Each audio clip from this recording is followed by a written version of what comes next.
do Senhor. E Jesus, olhando para ele, o amou e lhe disse: falta-te uma coisa, vai, vende tudo quanto tens e dá-o aos pobres, e terás um tesouro no céu, e vem e segue-me. Mas ele, contrariado com esta palavra, retirou-se triste, porque possuía muitas propriedades. Amém? Por favor, levanta a tua mão direita o mais alto que você puder. Feche os seus olhos e oremos a Deus. Pai Todo-Poderoso, neste momento, Senhor, eu quero te pedir a revelação da tua palavra. Eu quero pedir, Senhor, o conhecimento que vem do teu Espírito ministrando sobre as nossas vidas. Pai, eu te peço, ministra, Senhor, sobre os ouvintes da tua palavra, que esta palavra, Senhor, sirva para nós, ó Pai, para o propósito do Senhor. Ó Deus, que nenhum de nós possamos ficar da mesma maneira, Pai, mas que nós possamos, Senhor, ser transformados, sermos direcionados, sermos guiados através da tua orientação, ó Pai. É o que eu te peço, em nome de Jesus, amém, e graças a Deus. Podemos assentar, meus irmãos, em nome de Jesus. Meus irmãos, o tema da mensagem esta noite está aqui no versículo que nós lemos: retirou-se triste. Irmãos, nós temos duas histórias nas leituras que nós fizemos. Uma é de Mateus, que era um cobrador de impostos, e que Jesus o chama e ele segue a Jesus. E do outro, nós temos uma outra história, que é de uma pessoa, de um jovem, que procura Jesus, e ele fala com Jesus sobre a vida eterna, mas depois ele decide não seguir a Jesus. Embora ele tenha procurado Jesus, mas ele não quis permanecer na presença de Jesus, ele não quis permanecer diante de Deus, então ele pega e se afasta e vai embora e deixa Jesus de lado. Todas as vezes, irmãos, na nossa vida, nós vamos estar diante de situações semelhantes a essas. Porque quando nós decidimos estar na presença de Deus, todos os dias nós vamos precisar buscar a face do Senhor. Todos os dias nós vamos precisar tomar decisões em direção à vontade de Deus. Todos os dias nós vamos precisar servir ao Senhor, estar diante da presença dEle. E essas decisões, elas vão mostrar se nós temos a nossa mente naquilo que é eterno, ou se nós temos a nossa mente naquilo que é material e passageiro. Você vai avaliar, dentro do seu raciocínio, para qual lado você está pendendo. Ou para o lado da vida eterna, ou para o lado da vida finita e material que nós temos aqui durante o período que passamos por esta vida. Irmãos, Jesus, ele pregou um evangelho, ele pregou uma palavra totalmente direcionada ao arrependimento e à mudança de vida das pessoas, para que as pessoas tivessem uma oportunidade de viver na eternidade com ele. Eu quero deixar claro para vocês que esta mensagem, ela começou com João Batista, que pregou o batismo de arrependimento. E as pessoas que se arrependiam, desciam as águas do batismo para a salvação.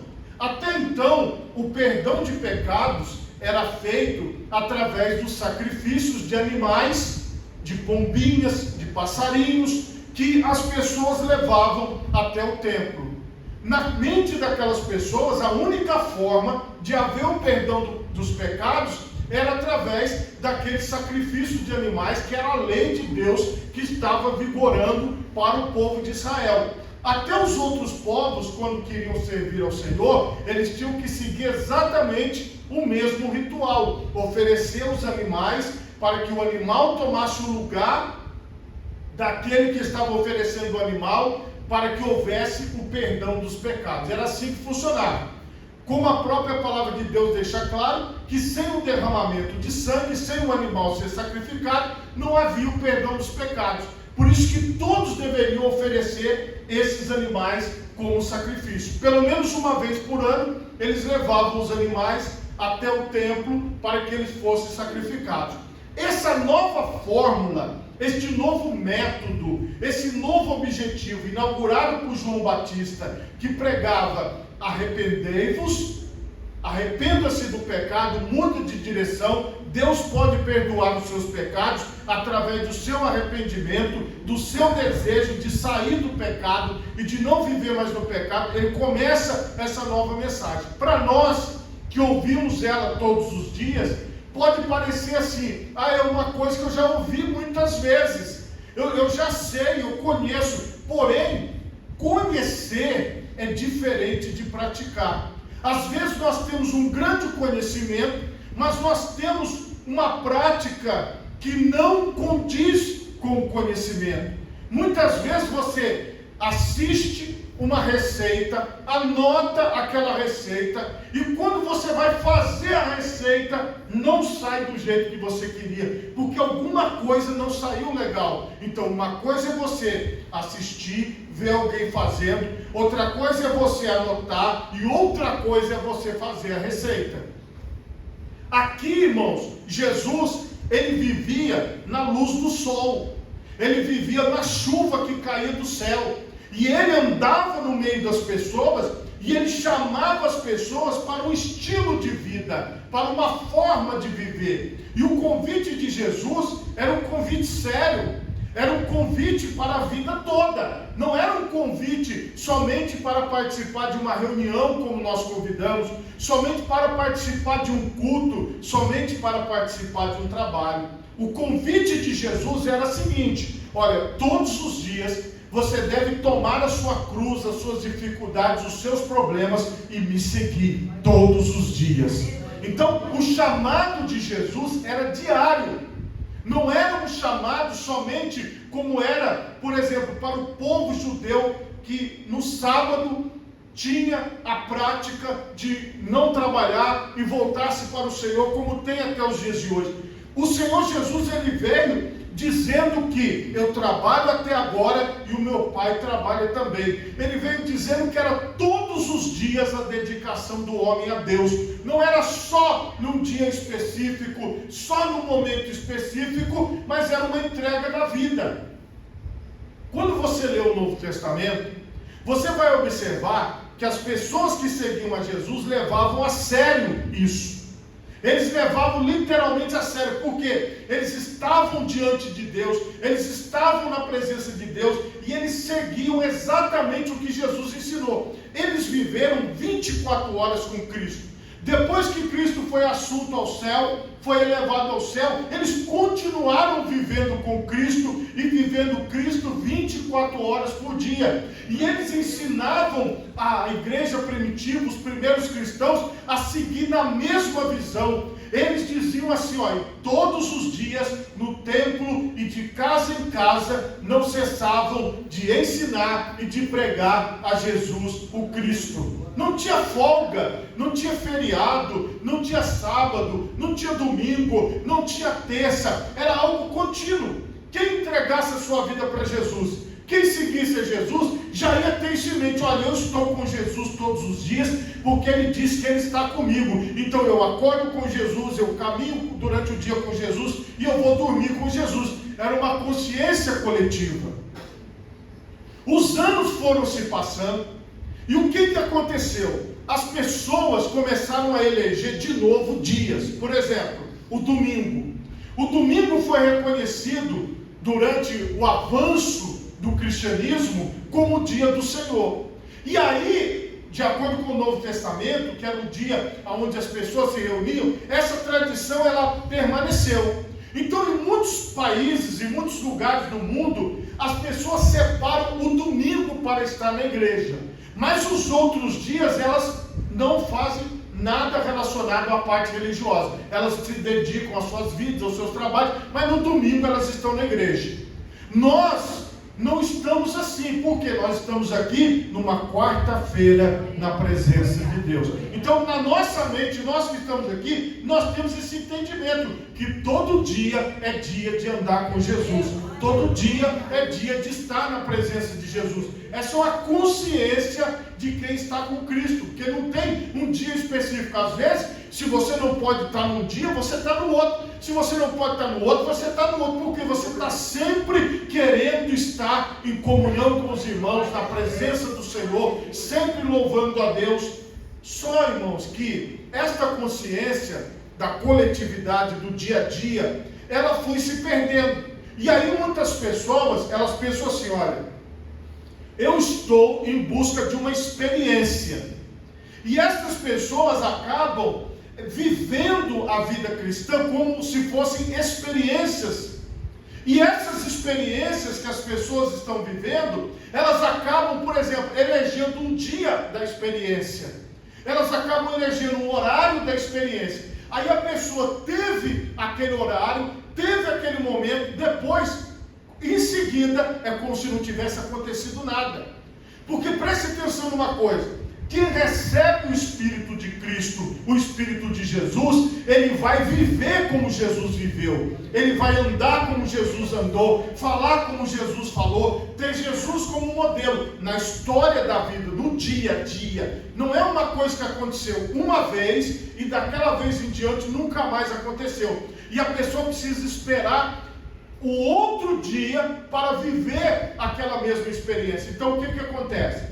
As pessoas, elas acabaram ao longo dos séculos se fiando em dia, horário e momento específico e lugar específico. E elas abandonaram a visão do caminho, a visão da caminhada, do dia a dia, a visão de que eu vou na padaria com Jesus, agora eu vou ter que ir ali no supermercado com Jesus, agora eu vou para lá. Igual aqui no Espírito Santo, a minha esposa, ia muito no supermercado EPA, que saiu do Espírito Santo, passou para o BH. Ela disse que não quer mais saber do EPA, que o BH está melhor que o EPA. Então, assim, aí você vai falar, eu vou para onde? Eu vou para o supermercado com Jesus. Eu vou para a praia aqui do lado com Jesus. Eu vou para a minha casa com Jesus. Eu vou para a igreja com Jesus. Consciência da presença de Deus ao tempo todo. Nós precisamos, irmãos, resgatar essa consciência. Nós não podemos abandonar essa consciência do caminho, do dia a dia, de estar na presença do Senhor um longo período de tempo, uma semana inteira. Já pensou, irmão, você passar uma semana com Jesus, um mês com Jesus, um ano com Jesus, você viver a sua vida com Jesus? Esta é que é a visão que as pessoas têm. Só que, veja bem, pelo menos elas deveriam ter. Por que eu digo a vocês que elas não têm? Porque muitas pessoas que se dizem cristãs, elas sentem uma solidão sem fim. Muitas pessoas que se dizem cristãs, elas se sentem abandonadas, se sentem no vazio. São pessoas de uma carência imensurável, porque precisa de sempre ter uma atenção, sempre ter alguém falando, alguém ali próximo, sendo que ela não reconhece que Jesus já está com ela. Então ela já tem alguém. Se chegar uma terceira pessoa, glória a Deus. Se chegar uma quarta pessoa, louvado seja Deus. Se chegar uma quinta pessoa, bendito seja o nome do Senhor. Mas sozinho eu não estou, eu estou com Jesus. Essa é que é a visão, igreja. É assim que nós vamos crescer. Então, em vários momentos da sua vida, você vai parecer estar só. Mas se você tem a consciência da presença de Jesus, você vai saber que você está com Ele. É isso que eu quero que cada um de nós possamos ter como regra de vida. Jesus está comigo e eu estou com Jesus no caminho. Eu estou com Jesus na vida. Tá? Eu não estou só nos horários de culto, ou só nos momentos das orações, mas eu estou em todo momento, que eu falo com Ele no meu pensamento, eu penso nele, Ele pensa em mim, eu troco uma ideia com Ele troca uma ideia comigo, eu vivo para glorificar o nome dEle, eu estou fazendo parte da obra dEle. Era grave fazer parte da obra de Deus, era sério, era uma coisa que se Jesus te chamasse, se você vivesse lá atrás no tempo, você ia entender de outra maneira, como essa que eu acabei de explicar. Só que no nosso tempo, entender Jesus é entender tipo assim, eu preciso fazer parte de uma igreja, eu tenho que me batizar, eu tenho que dizimar, eu tenho que ir para a igreja. Então, às vezes as pessoas ficam pensando só no momento e esquecem a vida com Deus, esquecem a caminhada, esquecem o estar com Deus. Aí o que vai acontecendo? Por exemplo, em um determinado momento que a pessoa está numa certa angústia, num certo problema, ela acaba atribuindo a Deus, ou ela acaba atribuindo à igreja, ou ao pastor, ou aos irmãos, aquele momento que ela está passando, porque ela constrói a vida dela em torno de algo que não é o real é Cristo. A tua vida tem que estar em torno de Jesus. O chamado de Jesus é: vem e segue-me. Eu quero começar por aquele que negou. Veja bem, Jesus aqui, ele estava fazendo o trabalho dele normalmente, como eu expliquei para vocês, e chegou um homem e se ajoelhou diante dele e lhe perguntou: bom mestre, que farei para herdar a vida eterna? E Jesus lhe disse: por que me chamas bom? Ninguém é bom senão um que é Deus. Tu sabes os mandamentos? Não adulterarás, não matarás, não furtarás, não dirás falsos testemunhos, não defraudarás alguém, honra teu pai e a tua mãe. Ele, porém, respondeu e disse: mestre, tudo isso guardei desde a minha mocidade. Como Jesus sabe todas as coisas, se fosse mentira, ele ia desmentir o homem ali. Eu falava: você está mentindo. Então era verdade. Realmente aquele homem observava a palavra de Deus. Jesus, olhando para ele, o amou. Veja, Jesus o amou. Isso é algo extraordinário. Ele disse: falta-te uma coisa, vai, vende tudo quanto tens, dá-o aos pobres e terás um tesouro no céu, e vem e segue-me. Mas ele, contrariado com essa palavra, retirou-se triste, porque possuía muitas propriedades. Qual foi o chamado de Jesus para ele? Segue-me. Vamos me seguir nesse mundo aqui. Mas para me seguir, ele falou para o jovem rico, para o homem rico, falou: olha, você tem que vender tudo que você tem. Você tem que entender que tudo que você tem não é nada perto do que eu tenho para te dar. E eu te garanto um tesouro lá no céu. Você quer um tesouro no céu? Aí as pessoas falam: não, mas aí não. Tesouro no céu? Não, eu quero um tesouro na terra, eu quero um tesouro no céu. Mas o homem não foi perguntar para ele da vida eterna? Sim, irmãos, mas muitas pessoas fazem exatamente o que esse homem fez. Ele foi buscar o Senhor, mas quando ele ouviu a palavra de Deus, ele não quis aceitar, porque o chamado de Jesus para ele foi para que ele se tornasse um discípulo, para que ele se tornasse um seguidor no dia a dia, para que ele vivesse ali, caminhando, andando com Jesus, mesmo naquele pó, na poeira do dia a dia, dormindo ao relento, vivendo uma vida diferente daquela que ele vivia. Jesus o chama, mas ele nega, ele vai embora, vira as costas, não diz que sim nem que não, mas ele vai embora, ele não fica na presença de Deus. Aqui, irmãos, representa, nessa mensagem que eu estou pregando, as pessoas que visam o resultado na terra. Eles até acreditam que existe o céu, eles até acreditam na eternidade, mas eles não querem uma vida com Deus hoje, eles não querem orar hoje, eles não querem jejuar hoje, eles não querem ler a Bíblia hoje, eles são preguiçosos, eles são pessoas que não têm interesse nenhum em estar na presença de Deus, e que não aguentam uma hora de oração, não aguentam meia hora de joelho dobrado. Por quê? Porque ele não gosta, ele não quer esse negócio de ler Bíblia, de orar, de colocar louvores. Não, ele gosta mesmo da música do mundo, que balança o coração dele, que mexe com a mente dele. Se você tocar lá umas canções de Deus, não serve, fica muito desagradável, não é bom, isso incomoda ele. Então, são pessoas, irmãos, que são apegadas às coisas daqui, são apegadas ao mundanismo, são apegadas a tudo que existe, e aqui para eles o que é rico, o que é bom é o material, o que é bom é o que eles podem tocar, o que eles podem sentir. Então são aquelas pessoas que eles sempre existirão. São pessoas que creem na eternidade, mas não querem ter uma vida de oração, uma vida de leitura da palavra, uma vida de louvor a Deus. Não querem.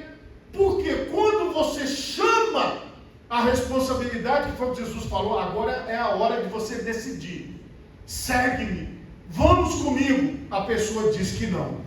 O outro exemplo é o de Mateus. Mateus, ele estava trabalhando, e a Bíblia diz que ele estava sentado na alfândega, e os cobradores de impostos eram bem mal vistos naquela época. Eram considerados ladrões, pessoas da pior espécie, da pior qualidade. Não era boa companhia para ninguém.